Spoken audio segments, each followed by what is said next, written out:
Oh, I didn't realize you hit play. Welcome to another edition of NasCardRadio. This is episode number 66. This is where trading cards and racing meet. I'm your pal Val. With me is the amazing Jason. Back from the disabled list. How are you? I'm doing much better now, Val. Super excited to have you back. And of course, the man, the myth, the legend, King NASCAR, Logan. How are you? I'm doing fine. Howdy, everybody. Got a great show for everybody today. We're going to talk about the Xfinity Series and Cup Series winners, highest finishing rookies. We're going to talk about the 1991 Superior Metals Racing cards. If we get time, we're going to talk about some eBay auctions that Logan spotted. I'll talk about the Hickory show, and I guess whatever else comes to mind. And we are fresh off of appearing on the Sports Card Nation podcast, so you can catch us on the latest show, episode 149. Super excited to be on the show. Talking NASCAR is always fun to talk NASCAR. Yeah, we were doing a little education of John, kind of filling him in more on NASCAR and NASCAR cards. So if you get a chance, you can check us out over there. Or if you were listening to his show and you've come over to check out our show, welcome. Everybody's welcome. All right, let's jump into it. The Camping World Truck Series was off. They're actually off until the end of the month. The next race is not till October 30th. That's the United Rentals 200 at Martinsville Speedway. That's at 1 p.m. We'll talk about more in the next few weeks leading up to that. But they're coming down to the end of their series. Currently, John Hunter Nemechek's in first, Ben Rhodes, Matt Crafton, and Sheldon Creed. And then below the cutoff line are Stuart Friesen, Chandler Smith, Carson Hocevar, and Zane Smith. Moving over to the Xfinity Series, that was race number 29. That was the 40th annual Drive for the Cure 250, and that was Saturday, October 9th at Charlotte Motor Speedway road course, the Roval. And I don't know if it was any surprise or not, AJ Allmendinger, it was the winner, and the highest finishing rookie was Sam Mayer. Yeah, that was a great race. Ty freaking Gibbs was actually leading in that race for a little while, so I thought that was really good. But he ended up getting punted by Sam Mayer towards the end, and then Sam Mayer ended up having his own trouble, and he finished way down the list. But it was a great race. I enjoyed it. Yeah, I caught a little bit of that. I guess some rookie mistakes. Those road courses are tough on the rookies. But AJ Allmendinger, we've talked about him quite a bit this season, also in the Cup Series. But his rookies are in 2007 in the Press Pass, Stealth, VIP, Tracks, and Wheels American Thunder. And there are a few parallels for each of those series. One of the ones that I think are pretty cool is the signings. I think we've talked about Logan a few times, but it's American Thunder. Yeah, he also has regular Press Pass signings as well. Yeah, but the one that says that he signed Dinger. There's 50 of those. Yeah. Those would be pretty cool to have one of those. You don't really see too much of his cards. I think there's some on ComC. I don't think they're going for much. But I'm wondering if he can pull off a championship, I would imagine. And the way Kolek Racing is running, that he might be more collectible now. Yeah, he could be, because he was in Cup at one time, and then he went back down to Xfinity, and he's done quite well in Xfinity, especially since he's hooked up with Kolek Racing.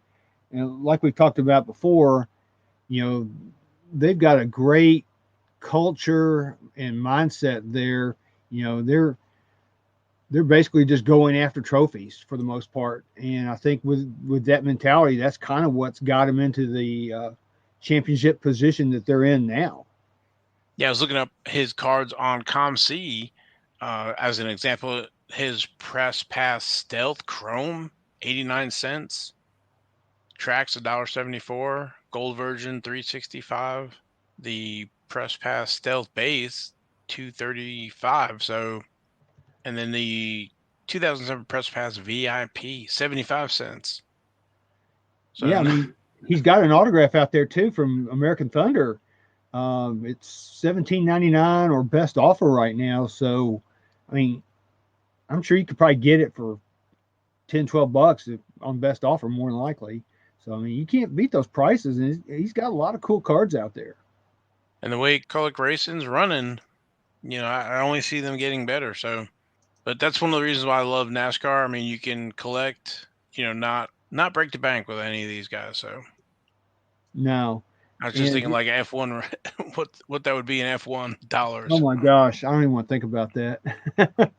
And then our highest finishing rookie, Sam Mayer. We've talked about him a few times, but his rookie cards are in 2020. He's in 2020 Donruss with the different versions, parallels of the rated rookie card number 18, silver and Carolina blue, orange, red number to 299, blue number to 199, green 199, purple 49, pink 25, black numbers to 21, and black trophy club to 1. Also the printing plates, 101s with the black, cayenne, magenta, and yellow. He's also in the optic card number 13 with rated rookie, and there's a hollow Carolina blue version, orange Pulsar, red Mojo back in 2020.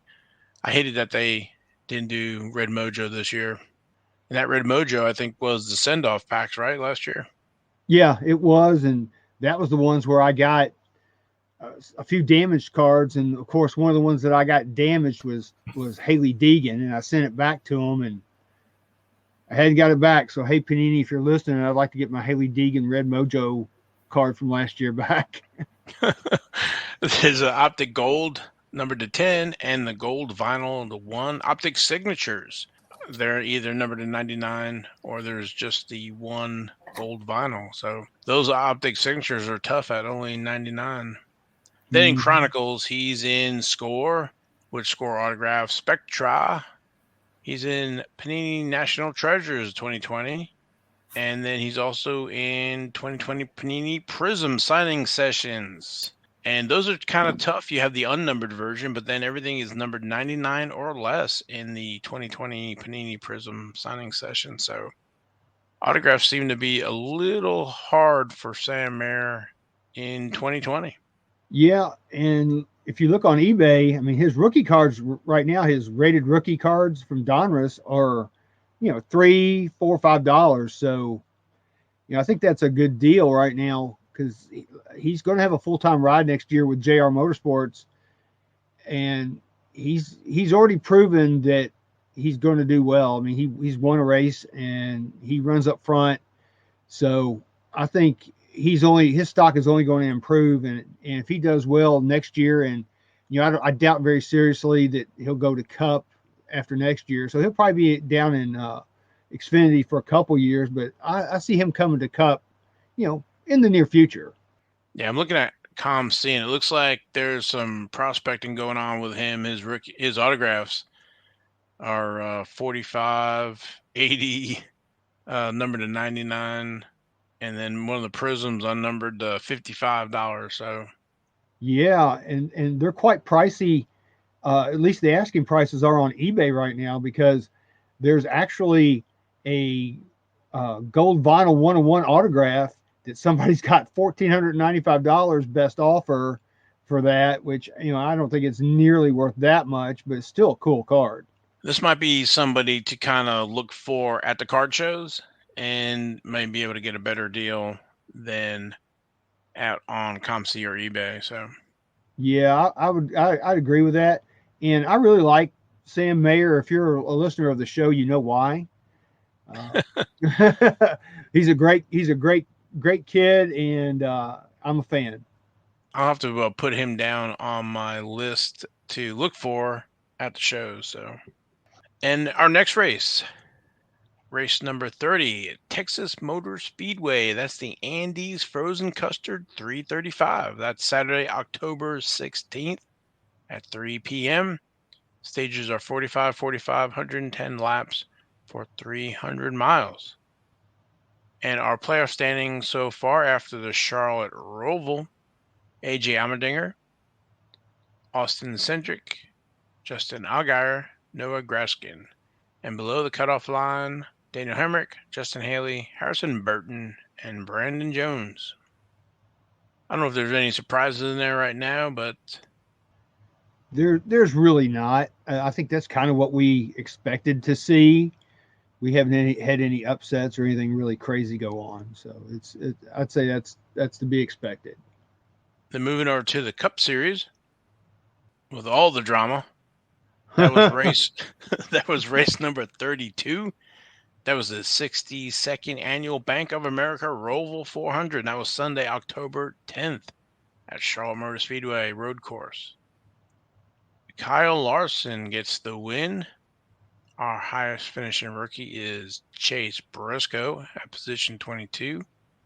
I don't know if I mentioned about Sam Mayer, but he had finished position 10, by the way. Okay. If you're keeping track at home. Kyle Larson, man, that was one of those races, and this was a cutoff race, and this is why NASCAR went to this format. But if you're a Chase Elliott fan like me, everything was in play. Kevin Harvick kind of either got into the corner and forced Chase Elliott to hit the corner and just like tore the back of that car off. And I just couldn't believe it that happened, and that he, was below the cut line with William Byron winning. And so because William Byron was leading the race, and so if he had won it, they were positioned in the points where, like, if he won, then he was below the cut line, so it was bumping other people off, and it was a lot of drama, a lot of excitement, and a lot of people were on edge. Kevin Harvick fans, Kyle Busch fans, Chase Elliott fans. Yeah, the in-car audio from Kevin Harvick's car told the tale that I think everybody knew already. As they were going through that turn, you could hear Kevin Harvick accelerate very quickly to get up to Chase Elliott and spin him out. So, to me, it was intentional. No doubt. That was payback for Harvick not winning at Bristol. So I guess he thought he would, try to teach, I guess, the little punk or whatever he wanted to call him a lesson. And I was like you, Val. I was not happy with that. I was pretty ticked because as they came out of that turn and were coming back onto the main track, Chase Elliott was still ahead of him. And Chase Elliott was going to cut it to the left and try to hit Harvick. And when he did, he cut and he went right in front of another car. So his evil plan of trying to take Harvick back out didn't work, and Harvick went on. So we can talk about what happened later, but I thought that was kind of funny in a way. But I was like you, Val. I was very upset about what had happened to Chase. Then he, comes in the pit, and they're getting out the big pieces of tape to hold that back bumper on. And they were talking about possibly having to either black flag him because that back of the car was flapping. Eventually, it came loose and caused a caution. And even trying to fill the gas tank, the guys had to reach under there, I think, and try to get the gas tank pipe right so that the can would dispense fuel to it. So Chase Elliott hung in there, and everybody was waiting until Chase Elliott and Kevin Harvick would meet again on the track. And so now they're calling Chase the Intimidator. And for those who didn't watch, Chase was catching up to Kevin Harvick going into the first turn, and I think Kevin was watching his rearview mirror the whole time and not realizing where he was, and he locked up. He slammed on the brakes not to go, because that first turn, if you remember, I guess it was a few years ago, Brad Keselowski went flying into that first turn, and everybody just followed him into it. It's pretty sharp. And so Kevin Harvick was slammed on the brakes, tried not to hit it, but when he did that, he also locked up the steering, so he couldn't steer, and he plowed into it and took himself out at that first turn. So Chase never even got to touch him. So that was basically the end of Kevin Harvick's day right there. So yeah, I thought it was karma. I mean, I really did, because they're heading into that first turn, making a big left hand on that turn, and there's Chase Elliott coming up right behind Kevin Harvick. And like you said, I know Kevin Harvick was looking back going, oh my God, no. Oh crap. Oh crap. Oh crap. And he wasn't paying any attention. And he plowed right. He locked it up and plowed right into that tire barrier. And I jumped up. I was watching it and I was cheering because I'm going, you got what you deserved, dude. You got exactly what you deserved. I mean, it wasn't a little bump. He like caved in the front half of his car, and it was like he was done for the day. So again, I think there was a couple of memes out there where he was watching his rearview mirror, not watching where he's going. So yeah, I think it was karma or whatever it was. But when it was all said and done, a few of the big drivers got knocked out of and eliminated from the playoffs. So we went down from 12 to 8. Yeah. It was funny after the race. They were interviewing Kevin Harvick, and I threw the BS flag on this one when he said this. They asked him about, did you see Chase coming? And he said, no, well, no, not really. He goes, I was just trying to get a couple of my positions. I had lost a couple of positions, and I was trying to get them back. So I mean, dude, just tell it like it is, because you're freaking lying. It was just such a blatant lie, because what he was doing. He realized his butt was about to get wrecked, and he lied about it on national TV in an interview. Yeah, so that was all happening back in the pack, and then up front we had Kyle Larson, Tyler Reddick, and William Byron running, for the win, and they were all getting pretty aggressive up there, and William Byron and tangled with some other cars, and because if he would have won, that would have jumbled the standings as well, since he was below the cut line. But Kyle Larson kind of made it through and was the winner of that race. Yeah, he came back from a lot of adversity. He really did. So we've talked about Kyle Larson's cards before in 2013 Press Pass Fanfare, 2013 Total Memorabilia, and those cards seem to be very scarce right now. I don't know what those print runs were back in 2013, but it doesn't seem like there's much out there. No, there's not. I guess when he wins the championship, some of them will pop out, but I didn't really see any at the show. Don't really see any online. I think there was one on ComC, but it was like $60 for the gold version of the 2013 Fanfare. I mean, Total Memorabilia. You talk about that's the base one? Yeah, the gold version. Yeah. Yeah, I don't know that it's worth $60, but it may be worth 30 or 40. Yeah, definitely. And you don't see any of that wax, which we've talked about before. So, and then our highest finishing rookie was Chase Briscoe, which we've talked about before quite a bit, since it's Chase Briscoe and Anthony Alfredo running for Rookie of the Year candidates. So, 2018 are the Chase Briscoe first cards. Next race. Texas Motor Speedway, Auto Trader Echo Park Automotive 500. That's Sunday, October 17th at 2 p.m. Eastern. Stages are 105, 210, 335 laps for 501 miles. And our playoff standings going into Texas, Kyle Larson, Denny Hamlin, Martin Truex Jr., Ryan Blaney. And then below the cut line, Kyle Busch, Chase Elliott, Joey Logano, and Brad Keselowski, and eliminated from the playoffs, Kevin Harvick, Christopher Bell, William Byron, and Alex Bowman.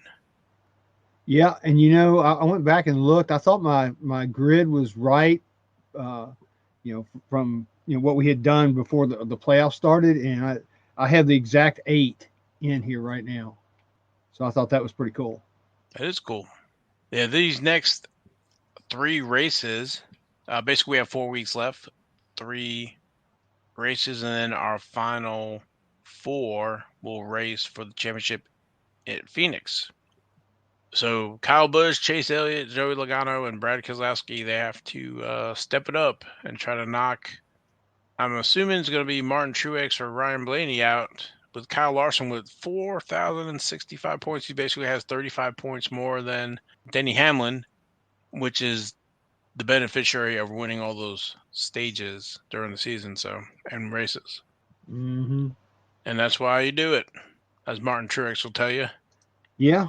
Going into Texas this coming week, though, Kyle Busch is the current active wins leader there. He's got 4 wins. So this is his prime opportunity to get to the final 4. So hopefully he can pull that out and do that. I'm a Kyle Busch fan. I think a lot of people out there are, but there's a lot of people out there that are not. But also Kevin Harvick has won 3 times there, and so has Denny Hamlin. So I mean, look for those guys to do well as well. Right. So anybody wins these next 3 races, they are guaranteed to be one of the final 4 at Phoenix. So this is it. Yep. 4 races to go. Is it theoretically possible to win the championship and not actually win one race all season?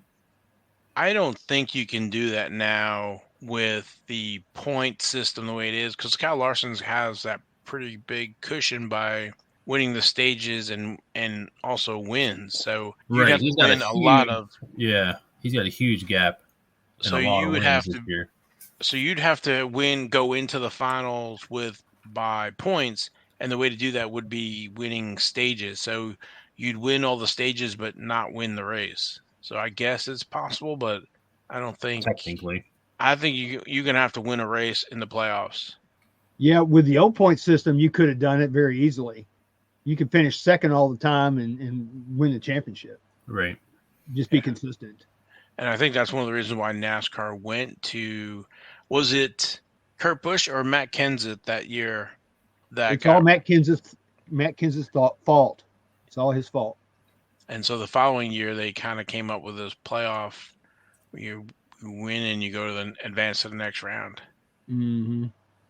So every one of these next 4 races or 3 races to get into that last race is going to be a nail biter. Chase Elliott, all the Chase Elliott fans, he's below the cut line. So, of course, it's the last spot is 40-24, and Kyle Busch is at 40-23, Chase Elliott 22, and Joey Logano 13. So it's tight right there for those last spots. So, but you got to win to be in, looks like. Yeah, I mean, it's very tight. I mean, you're right. Truex, well, gosh, when you look at it, Denny Hamlin's 40-30, 40-29 for Truex, 40-24 for Blaney, 40-23 for Kyle Busch, 40-22 for Chase Elliott. So, yeah, it's just a few finishing positions was going to make all the difference in the world. Kyle Larson's looking, as long as he doesn't have any major issues, he's good. It's going to be tight for the rest of them. So I'm super pumped for Texas. Yeah, I like the Texas track. It's a 1.5 mile track. I actually went to the very first race there in 1997. It had rained there, I think, the 2 days before, and they didn't have all the parking, finished there. It was pretty much parking in mud because there wasn't any grass or anything. So that part was terrible. But, the race itself was great because Jeff Burton won. But the coolest thing that I remember about that race is really not even race related. It was coming back because we drove back that night back to Memphis from Dallas. So it was a long drive, but it was in the middle of the night, and that was during the time that the Hale-Bopp comet was visible. And I don't know if anybody remembers that comet, but when we were out in the middle of nowhere, that thing was so bright and it was so beautiful to see. It was unlike the way you look at it, living in the city because of all the city lights. So that just sticks out in my mind how cool that was. That's pretty neat. Well, yeah, get away from the city, all those lights, a lot of stars show up. Yeah, it was awesome to see that like that. I've never seen anything like that in my life, and I doubt I'll ever see anything like that again. Yeah, I don't think that thing comes around only a few hundred years. Yeah, I don't think I'll make it till then. Switching over to the F1, I was totally wrong. I don't know why I had the wrong date on that, but the 2021 Rolex Turkish Grand Prix happened Sunday, October 10th at Istanbul Park at Istanbul, Turkey. Our winner was Valtteri Bottas. Max Verstappen came in second. Lewis Hamilton came in fifth. Yeah, Verstappen is taking the lead in the championship points. And, Lewis Hamilton came from 11th up to 5th, but that just kind of goes to show you what we've talked about before. I mean, if you're not in the top 1 or 2, maybe 3 starting positions in Formula One, chances are you're probably not going to win because Bottas started on the pole and he won the race. And Verstappen started second and he came in second. With Bottas, he has 340 2020 trading cards. A quick look. He has a 2020 Sports Illustrated for Kids card. And then he also has 2020 Topps Chrome Formula One. Looks like about 10 different cards in that set. But I think the one people are probably going after is card number 2. And then there's a image variation on that as well. There are a ton of parallels for the Topps Chrome. He's also in the Topps Dynasty Formula One, and also Topps produced stickers for F1. So he's in the 2020 Topps F1 official stickers, and it looks like he's got about 10 cards in that or stickers in that as well. There's the 2020 Topps Now Formula One card. That's card number 5 with a print run about 909. And then also in the Topps Turbo Attacks Formula One cards, which is, if you're not familiar with that, it's a little card game. And there's about 10, 15 in there as well. So lots of cards for Bottas in 2020. And then to your point, Logan, Max Verstappen is currently the points leader over Lewis Hamilton by 6 points. And that's definitely going to go down to the wire. So next race, October 24th at 3 p.m. That's the United States Grand Prix. That's at the Circuit of Americas in Austin, Texas. Yeah, that's where the Cup Cup race was earlier this year, and that was their first time there. And of course, it rained the whole time, and it was a tough race. But they've got it back on the schedule for next year, so hopefully it'll be redeemed. And there won't be any rain. So we got, I guess, 2 weeks for that one. So they're in a little bit of a break. And moving over to our next segment, the 1991 Superior Racing Medals set. But the Racing Medals Silver Edition, I found a little ad for that Superior Performance. Basically, it says, take a trip to Victory Lane. Racing Medals is a 12-driver limited edition set, photo engraved on metal. Each driver comes in its own personalized presentation wallet. Each driver is numbered and has a numbered certificate of authenticity. The fully authorized set will be released 2 drivers at a time, and drivers will be released approximately every 6 weeks, and it's limited to 10,000 silver edition sets. This ad here shows a complete set of $240 post-paid. They're cool-looking cards. Like I said, it's a 12-card set. Some of the drivers in there, I mean, with Derek Cope, Bill Elliott, Harry Gant, Bobby Hamilton, Ernie Irvan, Sterling Marlin, Mark Martin, Phil Parsons, Kyle Petty, Richard Petty, Ken Schrader, and Darrell Waltrip. So the big thing sticking is that Dale Earnhardt Sr. is not in this list. It's a pretty cool little set. I was going to say, the Richard Petty looks pretty cool. I could definitely see getting one of those, trying to get one of those autographed. And the fact that it's numbered on the back of them. This one that I took a photo from for us to look at from ComC shows Richard Petty item produced by Authorization of Corporate Images Incorporated. Yeah, they made 10,000 of those things too. That even back in 1991, that was a lot. Oh, you think so? Yeah, I think so. I think for 91, that's low. That's a lot of cards, though. I mean, when you're talking about things that Classic did and Superior Rookies, and I think the 10,000's not like super low, but I'll go mid. I don't think it's like super high, but what were these going for around that time and even a few years after? Because I just found an eBay listing for a whole set, and it's... So this said complete set was $240 post paid. So basically like $20 a metal card. Right, but what about the market? Aftermarket? Yeah. I don't know. Let me look at one of the price guides real quick.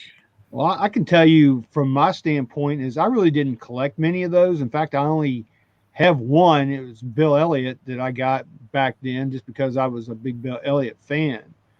But to me, it seemed back then, $20 a hit was kind of pricey. Yeah, it almost seems like something that you would see on like QVC or Home Shopping Network or something like that, with the way it has that little wallet billfold and the metal. And yeah, one thing about these cards too, they are black and white. They're not color, and they have rounded corners for the metal cards. I guess they didn't want to have people using them as ninja stars or anything like that, throwing them with sharp corners. They look just like a press plate. Yeah, there you go. So yeah, they were press plates before press plates were cool or cooler.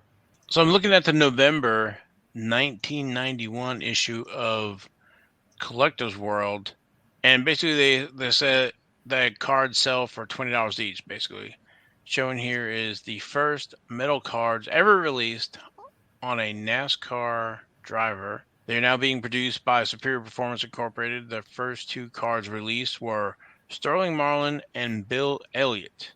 And I'm assuming going in this order, Derek Hope and Ken Schrader were next. Richard Petty and Bobby Hamilton were the next group. So they're just showing so far the 6. But you think about it, $20, and what was a box of cards probably back then? $20? No, I mean, $91. Probably $1 a pack. You're going to spend. Yeah, that's fair. $36 for a box of cards probably back then. So I guess it was a little high, but prices now have definitely come down. I think the Richard Petty is probably the most expensive. So there is a completed listing. It was a best offer accepted for less than $10 plus shipping for the entire set. Wow. That's a good deal. Yeah. That's a good deal. It tells you how the market has changed over the years. Yeah, this might be something, if you're inclined for it, is, keep an eye out at the shows. I mean, this is where you're going to, pick up deals at where something about the cards that the dealer might not know about. Again, something like this, though, price-wise, is what I'm saying is being negotiable. And you might be able to, pick it up. Might be, don't want to do it for the $20 a card, but definitely if you can pick it up. I'll have to keep an eye out, because if I can pick up a set cheap enough, they might have to go through the mail and get some autographs. Yeah, I think these things would look great autographed. And it kind of goes back to what you said, because we said about them looking like press plates and they're black and white, and you get a blue Sharpie or whatever on there, and that autograph would really pop. I think we were all thinking the same thing. So you would say blue. I was thinking maybe silver. I don't think you would see it, Val, if it was silver. Or gold. I would even go maybe paint pen, but like I've had a couple press plates signed before with blue Sharpie, and it worked really well. I'm just assuming these are like pretty much the same material, but we'll have to get some and try it out. Yeah, the gauge of the metal is not very thick. I mean, if you look at it, you can see they're like press plates. So you think through the mail they would get bent up, or do you think they would be all right? I mean you deal with cards. How often do the cards get bent up? Well, I think that they have a little more give and take than aluminum, where they might get dented. And so would you send it, Logan, would you send it in a top loader, or would you send it just without the holder and by itself? I'd put it in a top loader for sure, because like I agree with the statement that the cards are a little bit more flexible, because if these things get bent, now talk about a crease. That'd be a big crease. The only issue with sending in the top loader is those horror stories where the person's not paying attention and they sign the top loader and not the card. I've had that happen, but they did sign both. They signed the top loader. Well, and then, there you go. And then they took it out. I think it was Marcus Ambrose. Well, these cards, none of them, PSA doesn't grade metal cards. So there's none of these graded by PSA. So, and the other thing about them too is, they are susceptible to being scratched pretty easy. That's the only drawback I can think of, really. So, Logan, I don't know, put you on the spot, whatever, but were people collecting these, or was this kind of a very small niche market? Because we talk about having regional sets. I would have to say it was kind of a niche. I mean, it wasn't anything that I was really going after, because I'm more of a cardboard kind of guy. So, I mean, they had nice eye appeal to me, and that's why I got the Bill Elliott, but I didn't get any more of them. And like I said, it's been 30 years, and that's the only one I've ever bought. So, that's probably another reason why you can get a set of them for $10 these days.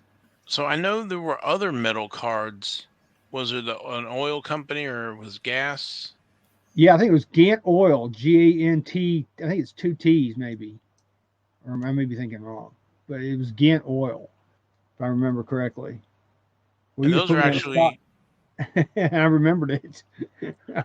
And actually, looking that up, so Gant Oil was actually 93, 94. So these were actually before then. Yeah, no affiliation to Harry Gant. Every once in a while, I'll get inquiries about metal cards. They're kind of limited with, whatever it is, 10,000, 20,000. While, the Gant Oil cards are in color. These were black and white. So it's interesting to see the progress, NASCAR with, the first relic cards, these metal cards in 91. I don't know when baseball had metal cards, but it seemed like in NASCAR they were trying a lot of different stuff before other sports. Yeah, they were. NASCAR was kind of a pioneer in a lot of this stuff, especially like what you just said about the memorabilia cards, because Press Pass was the first ones to do that. I had somebody at the show, they were talking about they were buying a lot of 96.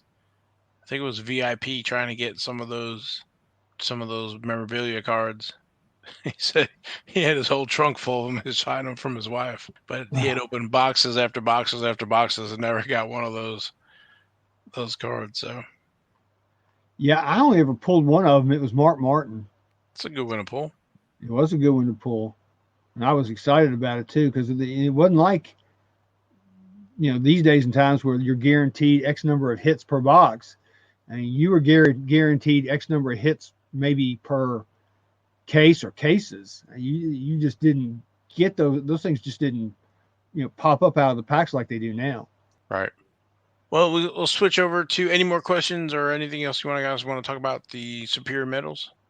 It's a cool little set. If you can get it for a cheap price, you might want to consider adding it to your collection, as well as, let us know if you do any of those through the mail. Be really curious to see how those turn out. So, but we can switch gears over to eBay auctions if you want, Logan.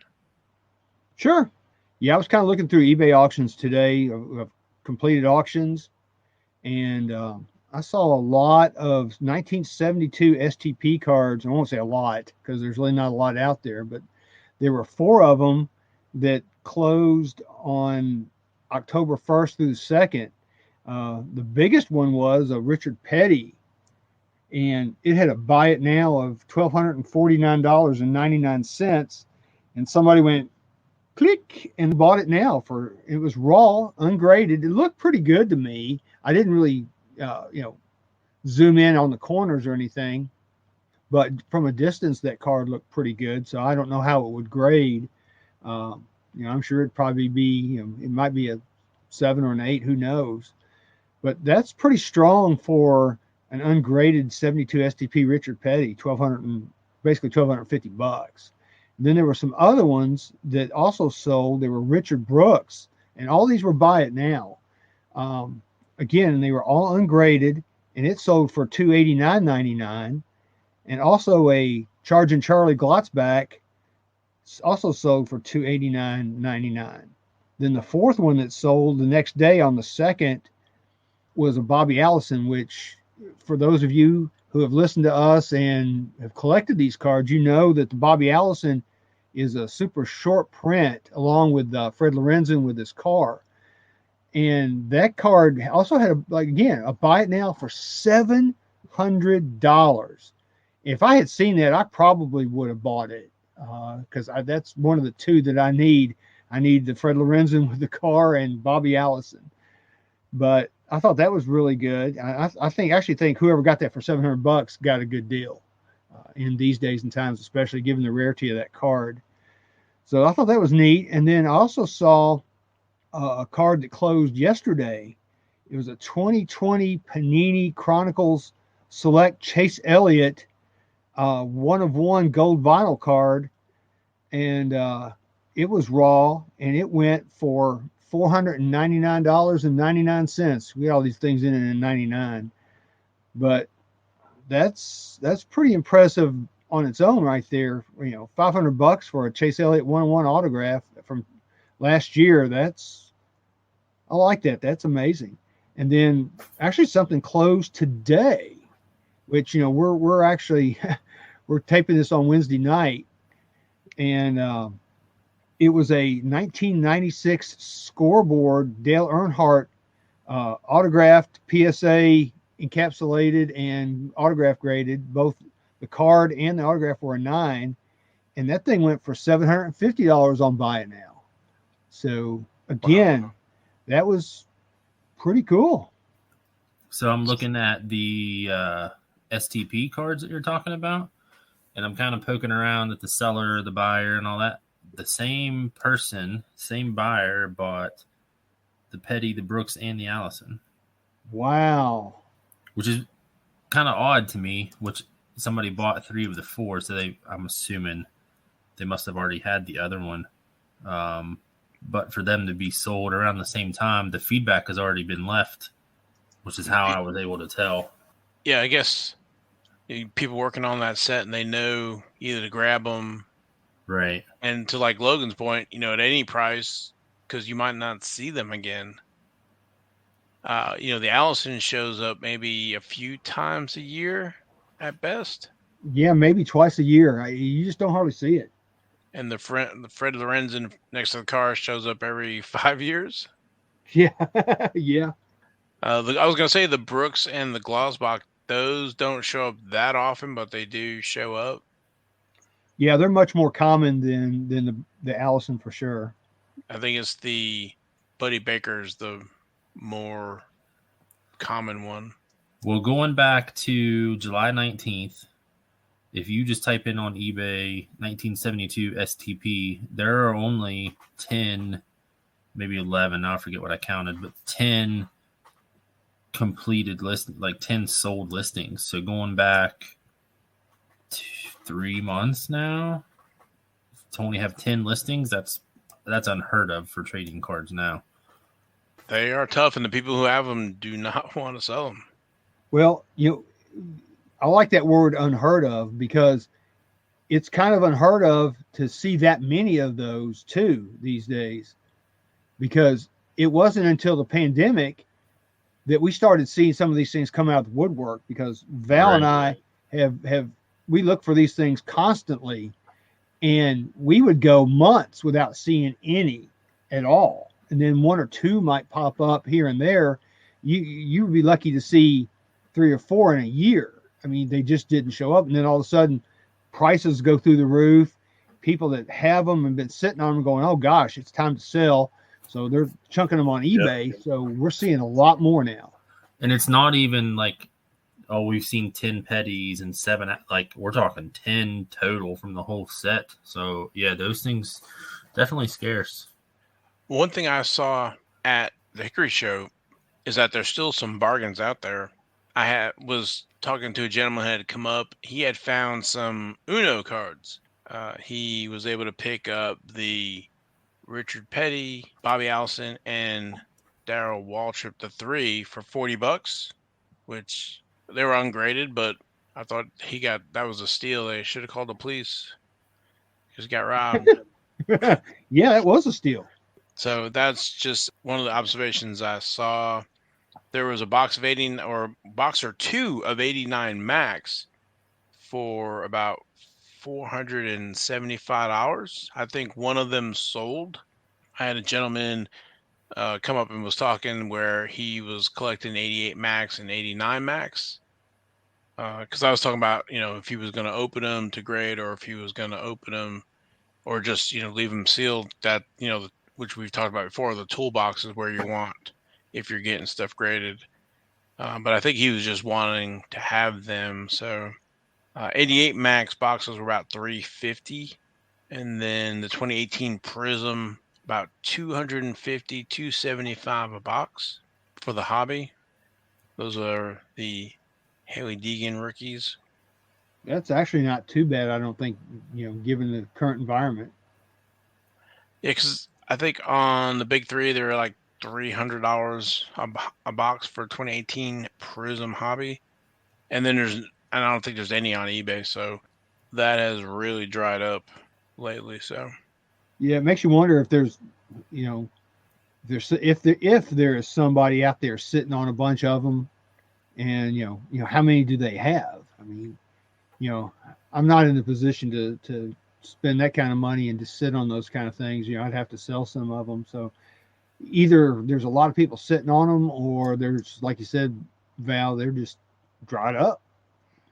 I think they're drying up. I think people are opening them like the 2016 Prism, where we have the 1 box for sale, I think, by one of the big 3 for like $800. I would have thought more would have come out if somebody was sitting on them. I think they're just getting used up. They only, there's only so much. And we talked about, or we had mentioned before, that we know that 2016 Prism was the least amount printed for racing, and then 2018, and they progressed as these years have progressed. Panini's been printing more per print run, so the 2018, not a lot's out there, just like 2016. Yeah, and remember they took a break that 1 year too, right? So from 2016 they jumped 2017. Yeah. We heard all that from Tim Trout at Panini. He had told us that because we had mentioned we thought that they didn't print as much this past year, and turns out that he said no, that's not true. Every year our production numbers have gone up steadily. Yeah, because I had heard a rumor that 2019 Prism was somewhat short printed, but that was debunked. Yep, sure was. We heard it straight from the horse's mouth, so that was good. And I think we have a few more weeks until 2021 Prism comes out. I think that's the first week of November. I don't know if anything's been released yet on any release calendars yet, but yeah, I think I was looking on, was it maybe Sports Card Daily or somebody's, I was looking at somebody's release calendar that they have for, it has everybody's releases for every sport and every non-sport and everything that's being released. And I didn't see anything about NASCAR, the Prism or National Treasures at all on that list. I saw everything else known to man, including, the upcoming F1 releases, but I didn't see anything with the NASCAR. So, I don't know if they just hadn't updated or maybe the dates have slipped again. I don't know. We'll have to inquire and find out, but we should be hearing something soon about the release date. So yeah, I sure would love to see some checklists, see who they've got. That is going to be the next big thing to see if our buddy Ty freaking Gibbs in a Prism 2021. I see you smiling, Jason.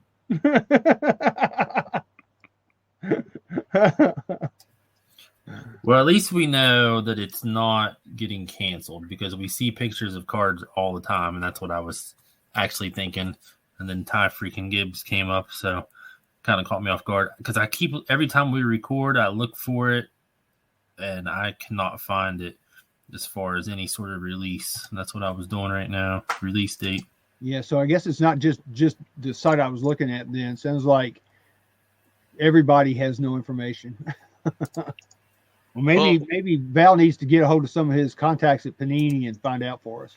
Well, that's what my contact had told me, so I'm taking them till it changes. But I don't know if we have anything else more, but I want to give a shout out to the folks in California that are downloading the show in North and South Carolina, Illinois, and New York, and all the great people in Ontario, Belgium, and United Kingdom. Yeah, we've got a lot of people from out of the United States, and I love that. I think that's absolutely fantastic. So shout out to everybody out there. We really appreciate it.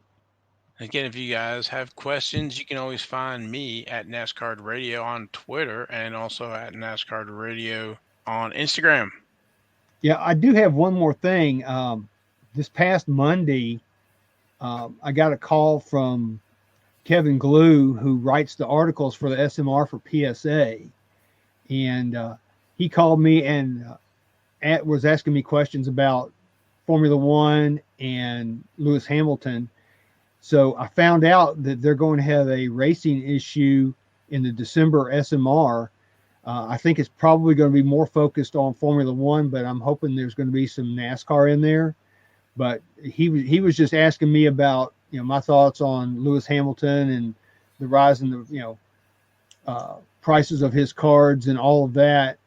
So I had a nice little discussion with him on Monday evening, and they're going to, I don't know what all he's going to write about it, but he did tell me that the article he was focusing on was for Lewis Hamilton. And, it wasn't just racing as a whole. It was definitely just for Lewis Hamilton. So we'll see what all they have. They may have some other stuff in there. I don't know, but that is the only thing I know. So look for that. If you guys are members of the PSA Collectors Club, you'll get your SMR and you'll see racing. So that's going to be cool. I'm glad to see that PSA is actually doing something with racing. That's good to hear. Can never have too much racing in the SMR. No. It's been years, I think, since we've had some NASCAR racing in there. Yeah, it's been quite a few years, because I remember the last SMR, they had a Jeff Gordon's car was on the cover, and that's when Jeff Gordon was still driving his rainbow car. So yeah, it tells you how long ago it's been. That has been a while. Anything else, gentlemen, before we wrap up? Well, do you want to mention John's show again? Yeah, you can catch us on Sports Card Nation podcast this week. I believe it drops the same day we drop, on Friday. You can check us out with a little question and answers with John. Yeah, you'll get to see our smiling faces, and you'll see why I'll say me. You see why I have a face made for radio. I don't think they'll get to this week. I think, Didn't he say he wasn't going to do video because he was having connection issues? Oh, that's so right. He must have known how bad your face was and didn't want to do video. Exactly. Well, see, I broke the internet. well, I guess it could be segue. Yeah, we're thinking about going to a video show, so as well as a podcast. In fact, we go ahead, y'all. Good. I was just going to say, hey, if we'd like to hear everybody's thoughts on what you think about us, doing a live video show, or maybe even a tape video show. I'm not sure what Val wants to do. This is his baby, so I'll do whatever he wants to do. But we'd love to hear your thoughts on what you think. Yeah, I think video we might be able to show some of these cards that we talk about, and then just take the audio feed to the podcast as well for all those who enjoy the podcast. So yeah, let us know. We're always looking to do whatever we need to do to help educate collectors and share information on NASCAR trading cards and the others as well, the other racing subjects, IndyCar and F1. Well, we can leave it there for tonight. Don't forget also to check out the archives. Like if you're looking for, we talked about the 1972 STP. If you need more information about that, show number 29, 1983 Uno, show number 31. Also on show 31 is the 1985 Sports Star photographic stickers. 1988 Max, show 38 and 39. The 1989 Max, show number 48. But thank you for listening. We appreciate it very much. If you have any suggestions or anything, let us know. Please like and share the podcast. Share NASCAR trading cards with your friends. And for me and the guys, we will talk to you next week. Have a great week.